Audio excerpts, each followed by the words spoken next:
my life is 100% perfectly set up to keep me right where I am right now. Like if it weren't, I would be in a different place. Everything I have built, consciously or not, perfectly supports me in where I am. And if I don't want to be there, I've got to change some stuff.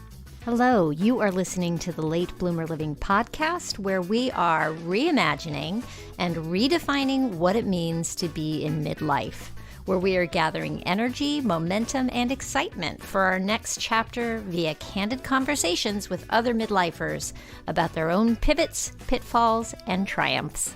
I'm Yvonne Marchese, your host, and I'm so happy you're here. My guest today is Broc Edwards. He's the host of the Midlife Mastery podcast. I recently discovered his podcast and realized that we're on a very similar journey, so I invited him to sit down for a conversation about figuring out this midlife thing. I love that the original working title of his podcast was Louder Than Old Age. On his website, he says, I want to turn my life up to 11 and finish it better than I started. But to do that, I need to find out how by talking with those who are bringing their passion, enthusiasm, and ambition into this next stage of life. People who will inspire and share ideas for mastering midlife and creating an amazing second half. Woohoo, yeah! That's what I'm talking about. Don't you want to turn up your life to 11? This one goes to 11. Any Spinal Tap fans? That was terrible. Anyway, here's a reminder for anyone who hasn't signed up for my free guide, 5 Steps to Your Midlife Reboot. I was delighted to hear back from someone who finished the workbook and told me, he said, it offered me a guided step-by-step approach to handling some of my current midlife career options and opportunities in a new and creative way. Isn't that cool? You can head to the show notes for episode 54 at latebloomerliving.com/podcast if you want to sign up before you forget. But don't worry, I'll remind you at the end of the episode.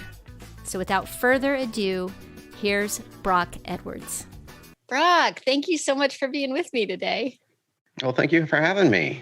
Yeah, I always like to say how I met people, and really I just kind of found you through Instagram, and then I'm like, what is this Midlife Mastery podcast? What is this? And then I went and listened to it, and I was like, oh, this is good stuff. I love this. And so that's when I felt like I really needed to get in touch with you. Excellent. Well, thank you. I appreciate that. I've met a lot of good people through social media that way, just kind of those seemingly random connections. Yeah. It's funny. I'm sure, what happened is like somebody else in this midlife inquiry space was probably following you. And I was like, who is this Broc Edwards person? That's the way it tends to go. Definitely. Yeah, man. Well, so you've been podcasting for a while, but Midlife Mastery is actually a newer podcast for you, right? Because you started off with Imperfect Action. Correct. And in fact, before that, I was a friend of mine and I were. He had a podcast. I co-hosted a series with him. Which is kind of how I got into podcasting. And I had pitched him an idea that I just thought would be cool if he would do. And he invited me to join him. And so that was way more fun than I had expected it to be. And so a few months later, I started Imperfect Action, which is, I coined a phrase for myself years and years ago that imperfect action beats perfect inaction, because I tend to get stuck on the perfect inaction, making everything 100% versus just getting started. And yet everything in life that has taught me and reteaches me is that, no, just get started. It'll be okay. you got to get going. Correct. And go. Man, I'm a recovering perfectionist, and discovering that phrase, I got it from some other source, but it has saved me in the past couple of years. I finally feel like I'm like, okay, just do it. Just do it. Just throw the spaghetti against the wall, see if it sticks, and, move forward. And for me, not only was it the theme of the podcast, but it was also just self-defense, because in the title is Imperfect Action. So I could just move forward. I gave myself a little bit of breathing room, a little bit of freedom. Like, no one's expecting perfection, because look at the title. And I mean, years and years before that, I had a blog called Fool with a Plan. Like, fool is in the title. Like I've already set this up to not be perfect. We can just go for it and be fine. But yeah, so anyway, did that for a while. It's still out there. Every time I start thinking about shutting Imperfect Action down, I get these great guests that show up. So I love that. And so it continues. But a lot of my focus recently has been on Midlife Mastery because, well, I'm trying to figure out how to master midlife. I mean, so it's not a podcast where I'm telling people how to do midlife great. It's a podcast where I'm exploring and trying to figure out and bringing the listener along with the journey as I talk to people who seem to have a better handle on it than I do. Yeah. Well, that was one of the things that attracted me to your podcast was I've got the same mission, same thoughts behind it is that I'm not an expert. I'm just trying to figure this stuff out and have other people on who have either been through something and figured it out for themselves. And of course, we're all always on the journey, right? But just talking to people who hit a wall and then got around it, and how did they do it in midlife, and what does it mean to be in midlife and figure these things out? You know, I even love, I don't know about you, but I love speaking to people who are even mid-process of those are the brave souls that I'm like, oh, you're going to come on and talk to me before you figured this all out. Good on you. I love you. You know. Well, so let's go back a little bit and talk about like what got you, first of all, like what were you doing before you started podcasting, and what's happening for you in midlife? Like what made you decide to delve into this for yourself? So two very big and only slightly overlapping questions. So hopefully I remember to answer both of them here. I'll go back. I do that. Yeah. So what I was doing, I mean, for me, I have a personal mission around bringing out the greatness in others. And that's been a personal mission of mine for a really, really long time now. And it's looked differently at different stages in my life. But like I say, I used to do a lot of blogging. And for me, that was a great way to play with ideas. And similar, it wasn't me being an expert. It was me just throwing ideas out there, getting feedback from people. Communicating, connecting around the world, kind of a global connection is really important to me. I love connecting with people, different countries, different cultures. I used to facilitate workshops, spent quite a bit of time in Europe over there. I remember one time we had only, 12 participants from like 9 different countries. And, I just love that. I love that. And such different perspectives. And anyway, blogging gave me that creative release, that outreach, and I find podcasting does very much the same, and it builds on a lot of skills I already have. It builds on the facilitation skills. It builds on coaching skills. I spent a lot of time as a recruiter. It builds on interviewing skills, and so all these little past pieces of my life come together around it. And kind of the aside that they never tell you about podcasting is I get to talk to really awesome people, and that's fun. And it is people it's amazing. People that you wouldn't normally be connected with. You get to have these amazing conversations. They're not people I'm going to bump into at the grocery store or anything like that, and I just love that. And I get to learn from amazing, awesome people. Now, what was the second question? So that's kind of what I was doing before podcasting, into podcasting. So were you in recruiting? I think, because this is probably a piece of your puzzle that I don't really know is what was your career pre-blog podcasting? Or do you do something else still? Is this done on the side? Definitely. Podcasting is on the side. Mm-hmm. Yeah, it is. I'll call it hobby level. It takes up a lot of my life, but hey, some people watch sports. I podcast. So yeah, my background is a lot around human resources, particularly recruiting and especially learning and development. Gotcha. So those pieces don't always go together, but for me, they come together really well, and that channels right into podcasting, and I love that. Yeah, that's awesome. That's one of the things. So you're asking me what I asked you before. Yeah, I don't know. I guess I wanted to know so you started with the blogging, and then you had an idea for a friend to do a podcast? What was happening? Like, were you listening to a lot of podcasts? What? Yeah, I was, and I'm trying to remember back, because all these things usually come in pieces. It's not like this total light bulb moment where your life changes, right? It's a little piece here, a little piece there, and it gathers mass. Yeah. I think I was listening to a podcast, one that was actually very influential on me, and he was just talking about the reason he kept podcasting, and for years he did it just hobby level, paid him no money for like 4 years. And he said just at the end of each year, he'd ask, am I a better person because of it? And every year he'd decide, yeah, he was. And so he'd keep doing it. And, just this connection with people and learning from other people. And I really loved that idea, that piece, as a way to not only help others grow, but to stimulate my own growth as well. And I remember being out for a run, listening to that, and started thinking, like, who would my first guest be? Like, who would I interview if I were to do a podcast? Because I'd listened for a long time, and it just never really occurred to me to do it. I take that back.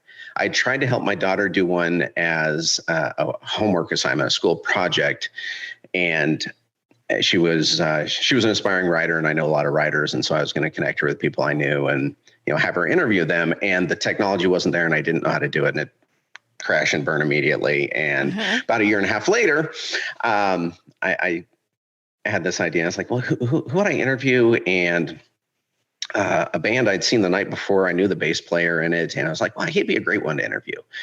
And it became really the theme was around, I guess, unsung heroes, like these people out there doing amazing things that you've never heard of. Like I love Tim Ferriss's podcast, but I can't relate to most of his guests. Like, I'm just not operating on that level. But there are so many people doing amazing things that I was like, wouldn't it be cool if this friend of mine, he had a bunch of people in his community who were doing cool stuff. What if he just interviewed them, people that were up to awesome things? And it kind of went from there, and that formula held through to Imperfect Action. It's not necessarily huge names, although there are some notable names there, but often just people you haven't heard of that are doing cool stuff. And, so that extends forward. Yeah, and I'm a firm believer that everybody has a story.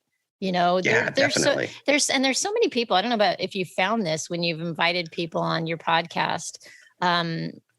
So many people that I invite on, and they're like, you want me? I haven't done anything. And I'm like, no, you have done amazing things. You're just not seeing it. Like, so, there's one, Chris. He is the founder of Do Good, Be Kind. They sell t-shirts and do some great programs in schools. And I just love the ethos of the company. And he was on my dream list forever. Just like I had a list on my board here of dream guests, and Chris Kurtz, and but I never really pursued it, didn't really know where to go with it. And I was on Instagram one day, and he commented on a guy's post that I know. I'm like, wait a minute, I'm only one person away from him. And then I got to look at him and like, we have similar backgrounds. How have we not crossed paths before? And so reached out to him and connected with him that way. And he is the only guest that tried to talk me out of having him on. Like, we had a call beforehand, and he's like, okay, Broc, I mean, you can get out of this if you want. It's okay. You don't have to have me on. And I just don't think I'm at that level. I'm like, dude, you're so at that level. Like, dude, you've been on my list. You don't understand. Right. And he was amazing. Great guest, great episode. But you definitely get that.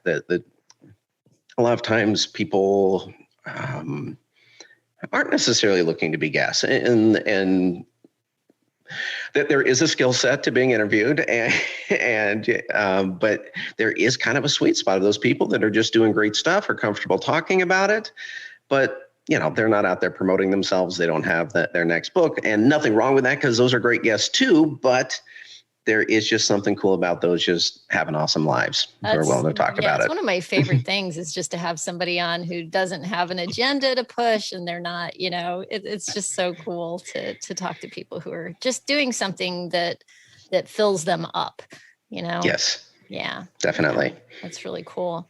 So you started Imperfect Action how long ago? Fall of 2018. Okay, cool. So you got I think 3 years under the belt. There 115 episodes or so, I think. Congratulations. Yeah, that's awesome. And then you took a little pivot. So tell me what caused that? Yeah, probably several things. And again, because I've been asked this before, and I think I give a different answer to each person that asked me, because it's different things that all came together. But, kind of the pieces around it that came together were, well, one, I turned 50 last year, and I also heard the statistic, and I'm going to get it wrong, but the direction is correct. I'll have the specifics wrong, but it's something like those of us who are over 50 spend half of the money and yet only receive 7% of the advertising. And that just blew my mind. I have heard something like that before. And again, I wouldn't be able to pull those numbers out of the air either, but that's phenomenal, right? And then when they do advertise this to us? Oh, it's horrible. It's horrible. It's so offensive. I hate it. It breaks up into like 3 different categories of, one, you should go be 20 again. I've been 20. It was awesome. I don't want to be 20 again. Or there's the, just maybe you could just go off in your corner and be quiet until you die. There's kind of that. Mm-hmm. And then there's just, we'll get you through the end of this life here, but it's going to take a lot of pharmaceuticals, and maybe you should go talk to your doctor. And I can't relate to that either. That's not the life I want. I mean, I love modern medicine, but I just don't relate to any of the ads that are out there, any of the marketing that's aimed theoretically at people over 50. And yeah, so, it's terrible. It seemed like just a completely untapped market. Like, wow, there's this whole group of people that I'm a part of that is just getting ignored. Like, as if Gen X hasn't been ignored our entire lives. Well, we're continuing to be ignored. So I didn't like that. Like I say, it just kind of blew my mind, and I stewed on it for a while. And so I thought, well, one, there's people out there who are probably wanting to be reached, are wanting more. And as I looked around, I was like, and I don't know how to do 50. Like I personally, there's just no resources that I could find. Like my daughter's, in college, my son's in high school, tons of resources. Like, how do you get through college? How do you start your life? What should you be doing in your 20s? A lot of resources. In your 50s, it's just kind of like, well, good luck. Go have some fun. I didn't find many resources out there. Even as I looked, started looking around on social media, what is there? I just couldn't find anything. And since then, I have found more podcasts, but you kind of got to dig a little bit. It's they're not obvious. They're not on the surface. There are communities out there. My Instagram followers break out to be like 75 to 78% women. And I find that really interesting that I think women recognize this as a changing life stage more than men do, or something. I don't quite know what it is, but I find that interesting. So I don't know what to do with it. It's just something that I'm going to bring up the M word because I think it's menopause. I think we have such a distinct physical happening in our lives that it becomes a milestone for women, and that doesn't really happen for men, so maybe I don't know, maybe that's it. It's certainly a trigger point. Like, life is changing. Let's refigure this out. Yeah. Men don't have that trigger point. It's just get up, go to work again the next day, or whatever you're doing. Mm-hmm. It's a stage of life where kids are often out of the house. Just in many relationships, that probably impacts the wife more than the husband. Mm-hmm. And so that's more of a trigger point. Maybe, I don't know. Maybe men are just being stoic and, I'm not talking about this stuff. I'm not thinking about it. I'm just getting through. Could be it too, right? Because men are taught to kind of stuff that stuff down, right? Yeah. Now, that's not that men over 50 aren't active on social media. And maybe it's just isolated because I'm only looking at Instagram. Like maybe they're all somewhere else. I don't know.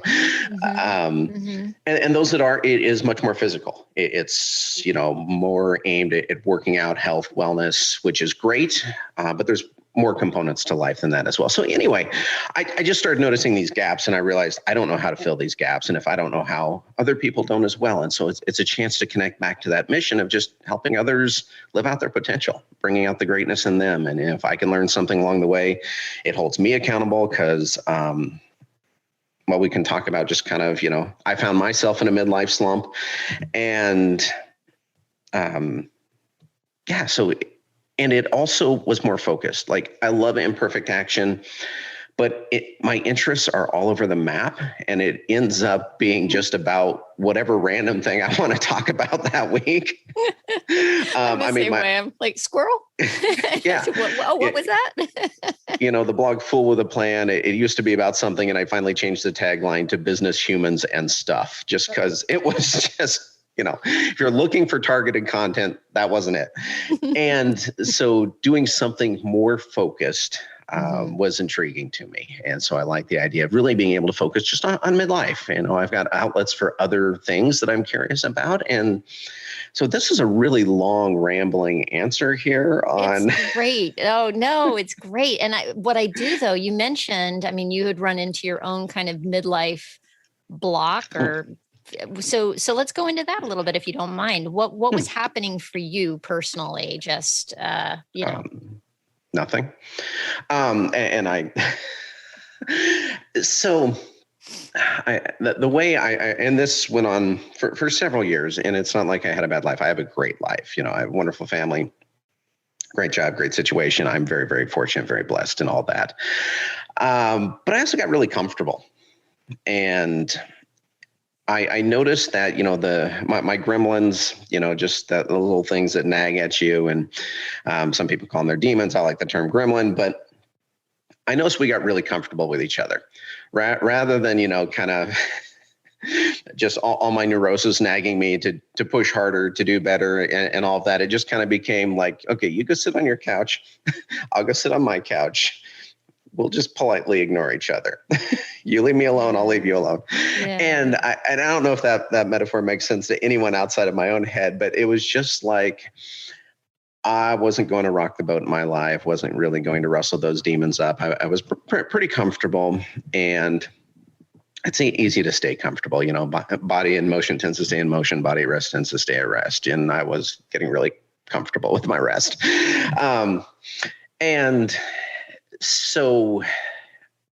And that predates even Imperfect Action. That goes back several years. And, I just kind of noticed that I wasn't doing my hobbies as much. I wasn't as physically active as much. There are a lot of things. And, I can blame my kids because they're easy to blame and they're not in the room right now. So that works. But, you go through different life stages. Sometimes your kids need more from you. Sometimes they need less from you. Your spouse, your career, yourself, And so I just realized I wasn't paying a lot of attention to myself. I try and every now and then take on good challenges and, do a marathon. That didn't work out so well.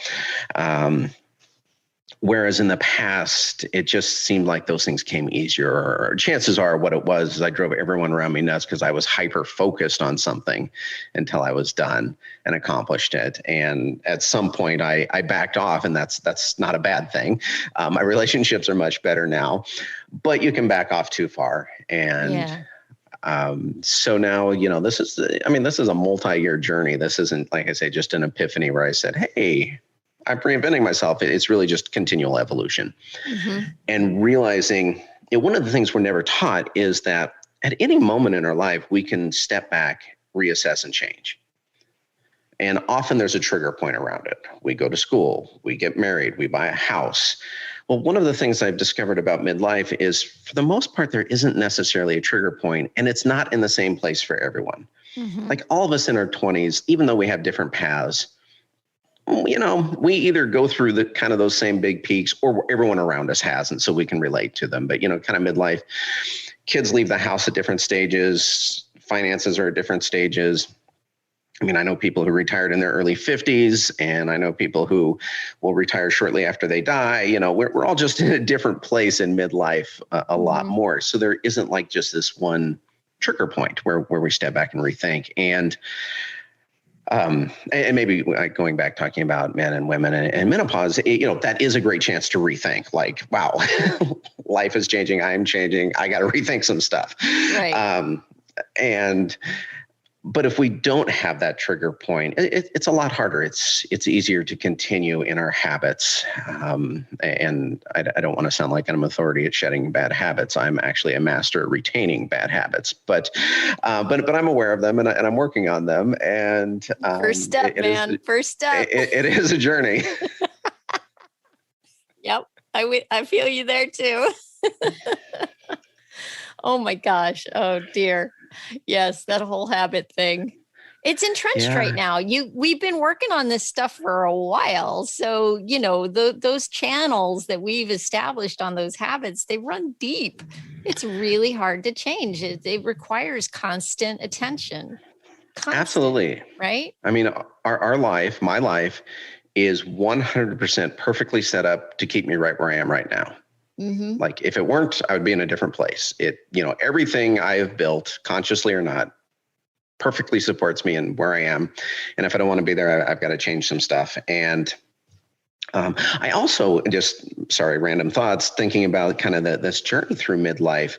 I've got a much stronger sense of mortality now than I used to. Like, you know, at 50, at 30, I had a lot of room. At 40, I had a lot of room. At 50, I don't feel like I have a lot of room. Like, and I mean, you know, to change careers, to go pursue something different. It's like, and I know from 30 to 50 went quick, and 50 to 70 is going to go even faster. And, you know, I want to stay relevant. I want to keep contributing. I want to keep helping, and, you know, got to get going. There's less time to get it done. Yeah, I feel that same pressure. I always say I feel time's going by so fast right now. I always feel like I'm just going to wake up tomorrow. I'm going to be 80, and I'm going to be like, what the heck? Where did that go? You know, because really since I had my kids, whoosh, like they were just toddlers, and now, you know, I got one that's 14, one that's 17. I'm like, they were just toddlers. What happened? They are time accelerators. Yeah, truly. And it's that sense of mortality. I don't know about you, but I mean, not to get completely dark, but I started noticing that, you know, through social media, luckily not through my, you know, close connections, but people like kind of dying in our age group, you know, like dropping dead, health and healthy people. And that kind of, I think, really started me thinking, geez, you know, it's that whole get busy living or get busy, or, you know, you're either dying or you're really living. Right. Yeah. So you start to think about it, and that sense of it is only going to increase as we get older, and the loss around us starts to happen. Anyway. Yeah. In my ideal world, I'll die healthy, because that sounds way better than living sick. But, you know, I'm working on it, but I've got a ways to go there, you know, and that's part of it, realizing that, you know, what you could get away with in your 20s and 30s and even 40s, when your body was different, your metabolism was different, you probably had more time to exercise or just be active. You know, less stress in the job. I mean, I find in midlife, more stress in the job. My brain's done at the end of the day. I'm ready to go home and just not think. Right. Whereas, you know, I remember being a kid, like as soon as I'm done with dinner, I'm out the door and, you know, playing in the neighborhood, going off doing stuff, and versus it really does require like an intentionality, right? It's like, okay, you have to like make the decision and take the action on for what you want, because you got to push through that. We're just naturally more tired at this age, you know, more done at the end of the day. Certainly don't recover as quickly. I mean, I know that. And there, you know, that has been, I mean, it sounds obvious, but so no one take this as like, this is an epiphany that I expect light bulbs to go on over heads everywhere. But, just the idea of decide and commit, like that to me is right now in my life is one of the most profound things, because so often I can look at things where I didn't truly decide. I mean, I kind of wanted to, but that's different than really deciding. And really committing is different than, well, I'll give it my best for a few days, see how it goes. It's a completely different level. And yet when I look at my life and anything that I ever accomplished came from truly deciding, truly committing, getting intentional about it. Maybe not even knowing where it was going, but, putting in the effort, putting in the work, and just seeing what happened. And, I find this stage of life, I don't know, it's much easier to get distracted. There's a lot more going on. It's easier to get through one day, just, treat today like today's the only day, and it's not, Yeah.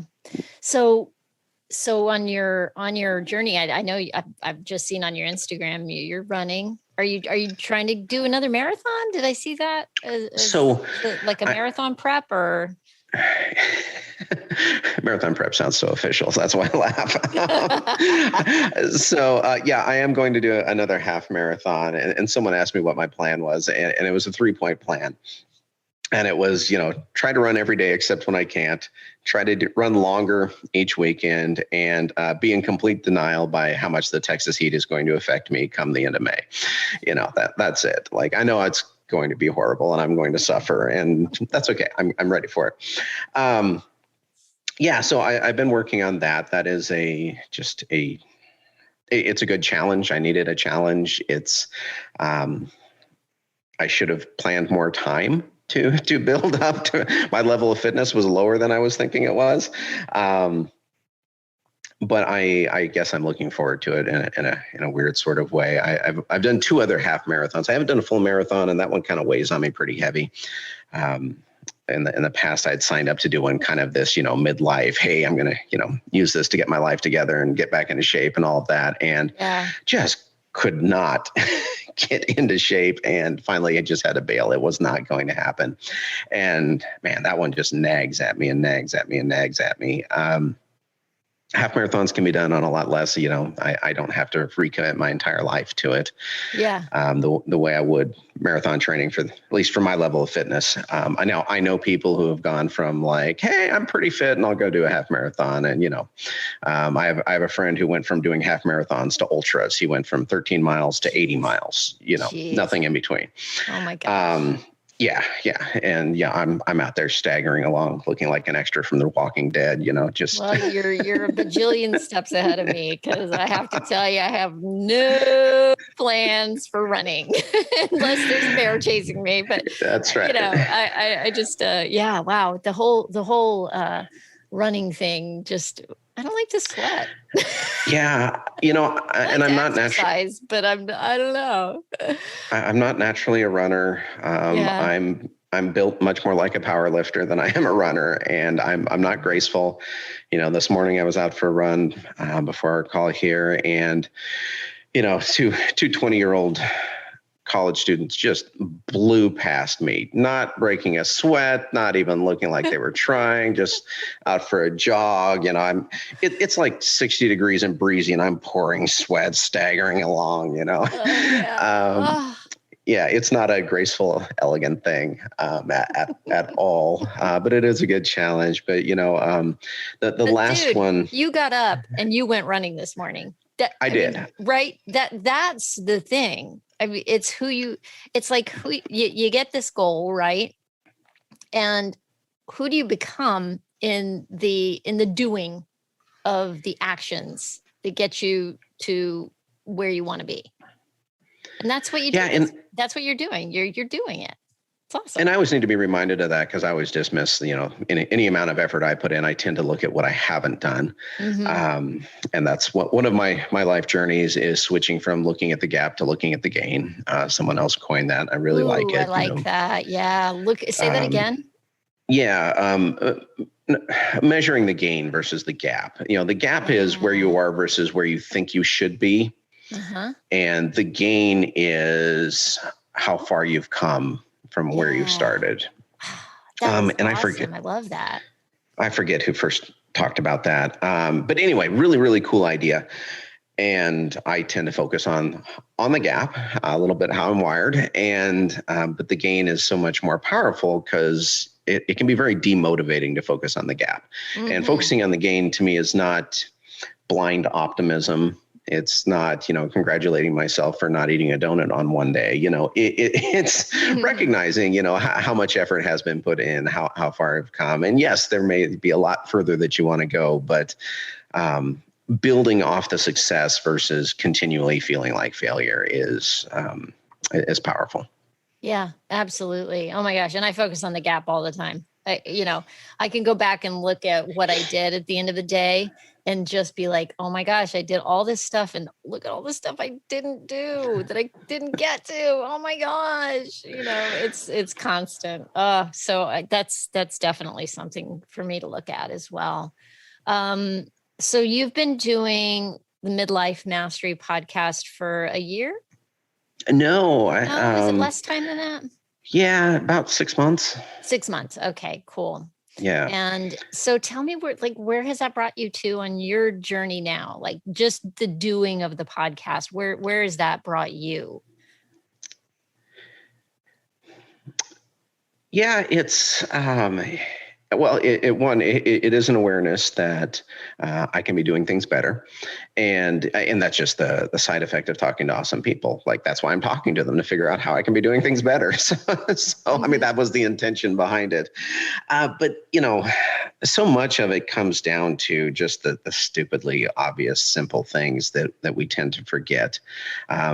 Deciding and committing, being intentional, knowing what I want and setting my life up to support getting that, knowing that it's a long-term process. Like, no one's having an amazing life because they woke up and decided today is going to be an amazing life. That helps, but really getting all the pieces into place. A friend of mine thinks about his life in terms of fitness. He's very physically active, but also emotional fitness, spiritual fitness, financial fitness. Like, do you have capacity in all areas of your life? And, if not, those are the areas to focus on. And so a lot of it is, well, how do we build capacity in that? I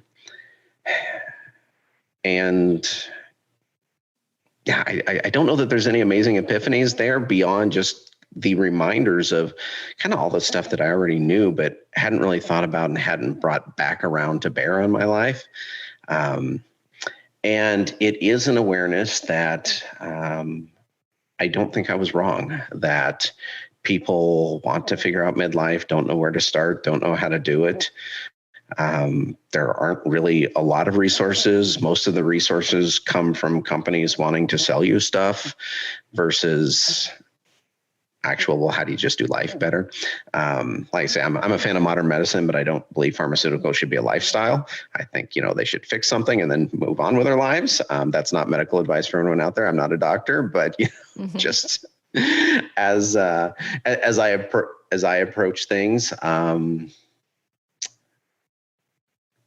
so it's just, it seems like there is a desire and more people. And I don't know if I'm just finding them or if this is a consequence of the pandemic or if something gains momentum. Yeah. I've been wondering the same thing, because I'll tell you, when I decided to do the podcast, which took me 2 years from the time I had the idea to actually doing it, because I had all kinds of things in my head that were stopping me. And first of all, I didn't know how to do a podcast. So that was one. But, since I've done it, and then I started I would say in the last probably 6 months or so, I have found so many more podcasts about midlife and, participating in Clubhouse the way I have been. There are a lot of groups in Clubhouse and clubs around the idea of how do we do this midlife thing. And it makes me very hopeful. I feel like, we're starting to help ourselves. It's like I have a friend who's like, you, one of the first people I interviewed on my podcast is my best friend from high school. She's like, you grow up and you when you're little, you've got this image of yourself when you're finally going to be out in the world and you're going to, as a young adult, right? You've got that visualization in your head. And then you kind of can picture yourself as like, a parent and all that stuff. Right. And then the next step is you've got a vision of yourself as this old person. And where's the in between? And, how does that, the choices that we make now make such a difference on what our life is going to look like in 20, 30 years.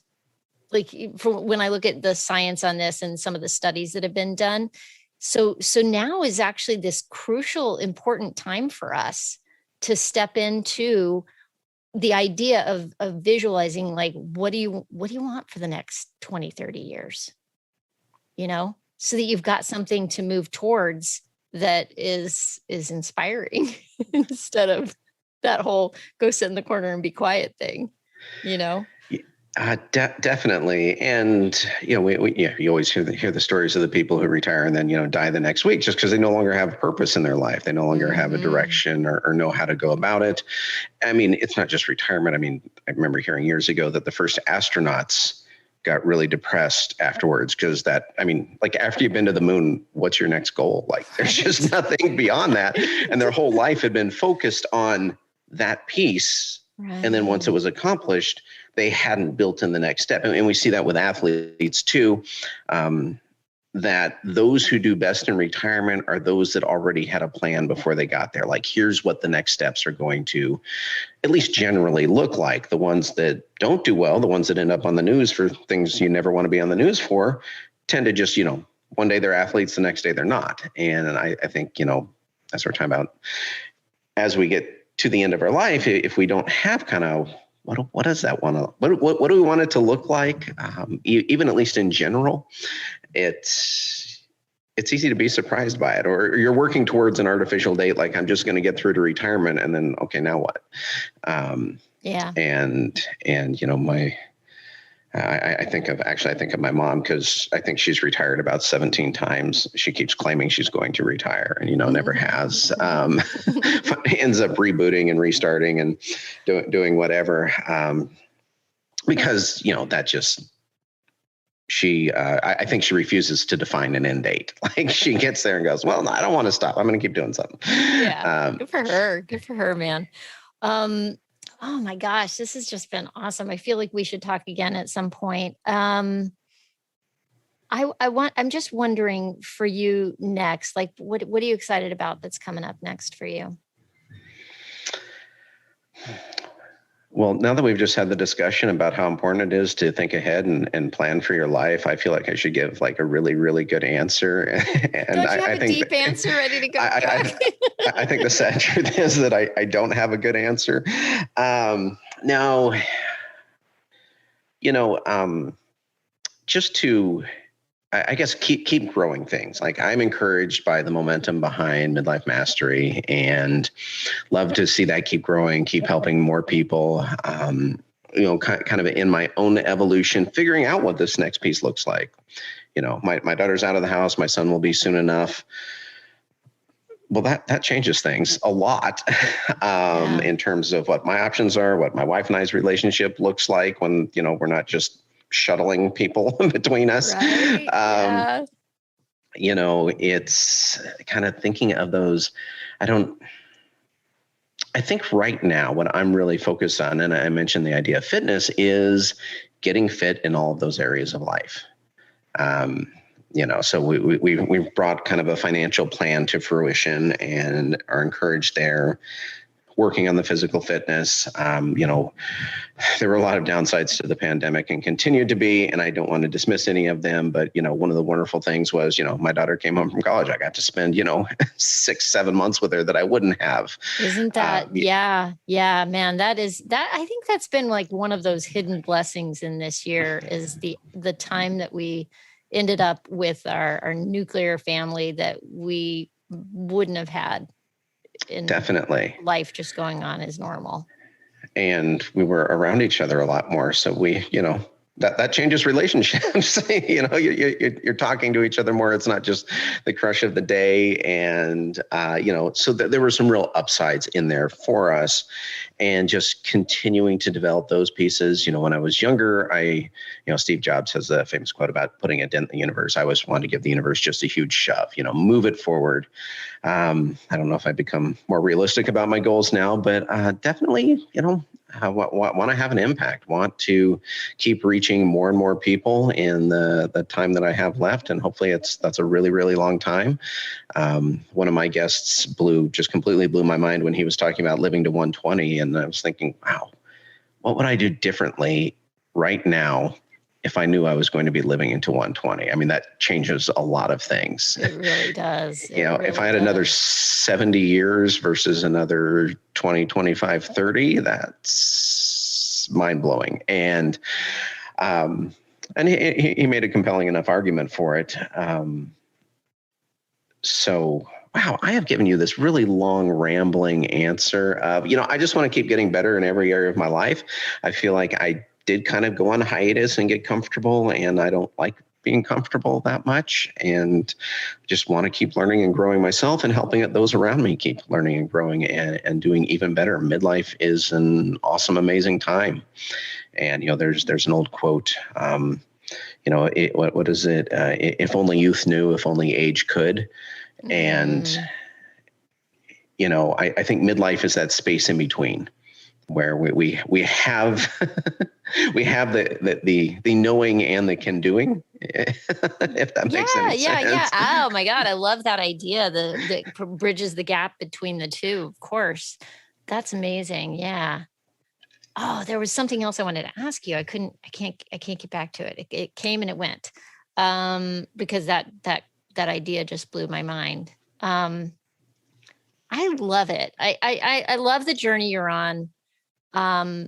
Probably because it feels like my journey. I see myself in what you're doing, and that, I don't know where I'm going from here. I just know that I want to keep learning, and I want to keep exploring and helping and trying to make an impact. So I feel you. I'm excited for you. Oh, thank you. Yeah. Me too. It's a good time. And one of the things that living a while has taught me is that, or that I'm trying to learn, I can't say it taught me, it's teaching me and reteaching me, is that I guess the goals aren't everything. And I'm less defined now and more open to what could be than I used to be. And that doesn't mean no goals. That doesn't mean completely adrift. Some of the people I know and are very influential in my life don't operate from a place of this deeply held plan. They operate from purpose. They operate from mission. Mm-hmm. They know what they're doing, and they know how they're doing it. And in many ways, they're just seeing what comes from that. And that's interesting and pretty compelling to me. And so and maybe because some of the most amazing things that have happened throughout my life have been sparked from the most random, that serendipity small thing, right? Incidental events. Yes. Yeah. But, and the thing is that finding yourself in a serendipitous moment comes from having put yourself in a position to be there for it, Yes. I think it was Jim Rohn that said that, a good idea will rarely interrupt you. Like, I messed it up, but yes, the opportunities aren't going to come find you when you're on the couch, Right. You've got to be out there doing. Yeah. Oh my gosh. What a great way okay. Boom. Mic drop. We're going to end it there. Done. I love it. That's awesome. Thank you so much. I just totally enjoyed the conversation. Great to hear where where you've come from and where you're going, and just wish you tons of luck. I'm going to be keeping abreast of your podcast. Before we go, where can people find you? Yeah, try to make it easy. midlifemasterypodcast.com. So there you go. That's pretty straightforward. The Instagram handle is the same, Midlife Mastery Podcast. that I'm most focused on Instagram right now. I tend to like Instagram. I tend to be a visual person, and rather than trying to do everything at once, I decided to do something novel this time and just focus my energies on one path. So yes, there's other great social media sites, but Instagram is really the place to find me right now. Like I say, Midlife Mastery Podcast. If you're interested in the podcast, I mean, it's everywhere. Spotify, iTunes, or I guess it's Apple Podcasts now, and or wherever you get your podcasts. But you can also find it through the webpage there. And got some great guests on there. Really excited about. Got some great guests coming up, and so check it out. Yeah, and I go listen, people. I've totally enjoyed when I've listened, and I'm looking forward to more of them for sure. Just keep on keeping on, man. It's great. All right, sounds good. Thank you. Thank you. Well, there you have it. I loved talking to Broc. It confirmed for me that I'm not alone on this journey. We're not alone. All of us are feeling stuck at different points, right? And then working through it to figure it out. Check out his podcast if you get a chance. It's really great. So, hey, speaking of not feeling alone, I would love to hear from you with any thoughts, feedback, or ideas for the podcast as we head into year 2. Are there any topics that I haven't covered yet that you think would be interesting? Drop me a line. You can send that to me at latebloomerliving@gmail.com. If you want to know more about Broc or find his podcast, I'll have that information for you in the show notes. You can just go to latebloomerliving.com/podcast and click on the show notes for episode 54. And while you're there, you can also find that link to the sign-up sheet for your free guide, 5 Steps to Your Midlife Reboot. Thanks so much for listening. I hope you have a fantastic week. Stay safe and well. Talk soon.